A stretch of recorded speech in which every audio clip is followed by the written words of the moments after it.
ایک سرٹن بالکل clear cut ہے، سب ساری دنیا کو پتا ہے جناب یہ ان کی لائن کو پکڑتے ہیں، ان کی لائن کو ٹو کرتے ہیں اور بس ٹھیک ہے، چاہے جو کچھ بھی ہو، وہی انہی کا بتایا ہوا تجزیہ ہے، انہی کا بتایا ہوا تبصرہ ہے، انہی کا بتایا ہوا، ایون آخری نام بھی نہیں کاٹتے، پھر ان کا کوئی دوست فون کر کے بتاتا ہے وہ بھائی ٹویٹ پہ آخر میں جو نام لکھا اس کو تو کاٹ دو، یعنی اتنا سیم ٹویٹ ہوتا ہے ان کا، یہاں یہ والی پوزیشن ہوتی ہے۔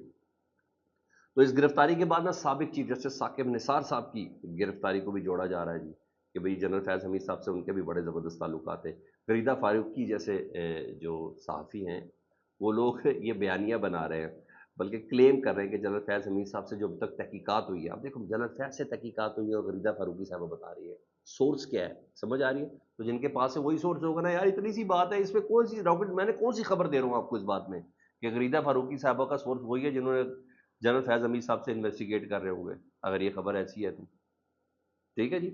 تو وہ کہہ رہے ہیں کہ جنرل فیض حمید صاحب سے جو تحقیقات ہوئی ہے نا اس میں جنرل فیض حمید اور ثاقب نثار کا گٹھ جوڑ کا معاملہ بھی سامنے آیا جی، اور جس سے جنرل فیض حمید اور ثاقب نثار نے مل کر پاکستان تحریک انصاف کو فائدہ پہنچایا اور عدلیہ کو مینج کیا جاتا تھا، ملکی خزانے کو نقصان پہنچایا جاتا تھا۔ تو آج جو جسٹس منصور علی شاہ صاحب ہیں ان سے بھی کوئی جنرل فیض ملے ہوئے ہیں، وہ کیوں مخصوص نشستیں پاکستان تحریک انصاف کو دے رہے ہیں؟ اسلام آباد ہائی کورٹ کے ججز کیوں دے رہے ہیں؟ کوئی اور جنرل فیض ملے ہوئے ہیں؟ یار کیا کر رہے ہو، کیا کر رہے ہو؟ بونڈے طریقے سے چیزیں بناتے ہیں تو پھر مذاق کی اڑتا نا۔ اور یہ لوگ کلیم کر رہے ہیں کہ شواہد کی روشنی میں ثاقب نثار صاحب بھی گرفت پہ آ سکتے ہیں، بھائی ثاقب نثار پچھلے 8 دن سے لندن میں ہے اور ان کے اوپر کوئی ایف آئی آر بھی نہیں ہے، تو کیسے گرفتار کریں گے؟ اچھا آپ نے گرفتار کرنا تو پہلے سے آپ یہ ساری خبریں دے کے ان کو کیا کر رہے ہیں، الرٹ کر رہے ہیں، انہوں نے آنا ہوگا بھی تو نہیں آئیں گے۔ اتنی سی رنگ بازی ہے سر جو مجھے اور آپ، مجھے تو سمجھ آ رہی، پتہ نہیں آپ کو کیوں نہیں آ رہی، لیکن یہ بات ہے کہ مطلب عدلیہ کے ریٹائرڈ ججز سے متعلق بھی بہت سی چیزیں پائپ لائن میں چل رہی ہیں،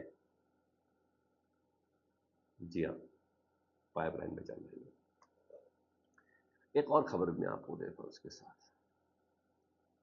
پچھلے دنوں نا 2 روز پہلے محمد علی دورانی صاحب کے گھر میں نا اپوزیشن الائنس کا جو متوقع الائنس ہے اس کا ایک زبردست اجلاس ہوا، جس کا دعوت نامہ بھی خفیہ رکھا گیا، جس کا ایجنڈا بھی خفیہ رکھا گیا، پھر بعد میں پتہ چلا کہ اس اجلاس کے اندر پرائیویٹلی ہوا یہ اجلاس، جس اجلاس کے اندر محمود خان اچکزئی تھے، پی ٹی آئی کے چیئرمین بیرسٹر گوہر صاحب تھے، اور اس کے علاوہ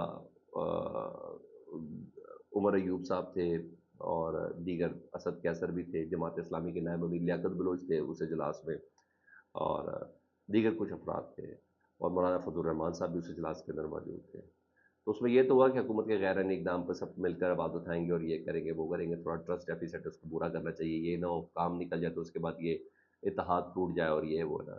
اب خبر یہ آئی ہے کہ مولانا فضل الرحمان نے چیف جسٹس قاضی فائز عیسیٰ صاحب کے استعفے کا مطالبہ، یعنی ریفرنس کا مطلب یہی ہے نا کہ یہ بندہ اس قابل ہی نہیں ہے کہ اس کو ایز اے چیف جسٹس رہنا چاہیے، مولانا فضل الرحمان صاحب اور دیگر 3 ججز کے خلاف ریفرنس لانے جا رہے ہیں سپریم جوڈیشل کونسل میں، قاضی فائصہ صاحب اور دیگر ججز کے خلاف، اور مولانا صاحب جیسا بندہ وہ بھی مذہبی جماعت پاکستان تحریک انصاف علیحدہ نیریٹو لے چکی ہے، یہ جو کیس ہے مبارک ثانی کیس جس پہ سپریم کورٹ کے احکامات اور پھر وہ جو کلمات استعمال ہوئے ہیں جس پہ معاملہ بڑا سیریس ہوا ہے، اسٹریٹ پاور بھی ہے مولانا صاحب کے پاس، تو یہ بڑی معنی خیز ہے کہ مولانا صاحب نے بھی قاضی فائز صاحب، پی ٹی آئی نے تو یہ کہا تھا قاضی فائز صاحب ہمارے کیس نہ سنیں، مولانا صاحب نے تو باقاعدہ ریفرنس ہی لے گئے، تو یہ والی پوزیشن چل رہی ہے اس ٹائم۔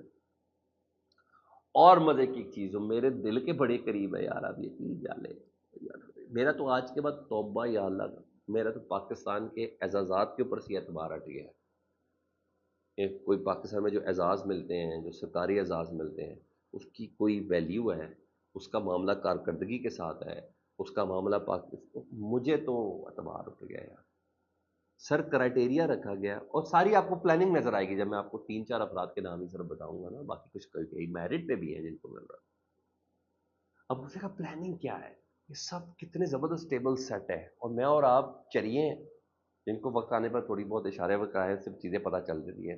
پاکستان کے اعلیٰ ترین سرکاری اعزازات کا جو معیار ہے نا وہ رکھا گیا ہے کہ عمران خان اور پاکستان تحریک انصاف کی دشمنی، جس نے عمران خان اور پاکستان تحریک انصاف کی دشمنی میں ہر وہ قدم اٹھایا جو اس کو حکم دیا گیا، جو اس کو حکم دیا گیا، وہ اتنے ہی بڑے اعزاز سے نوازا جائے گا.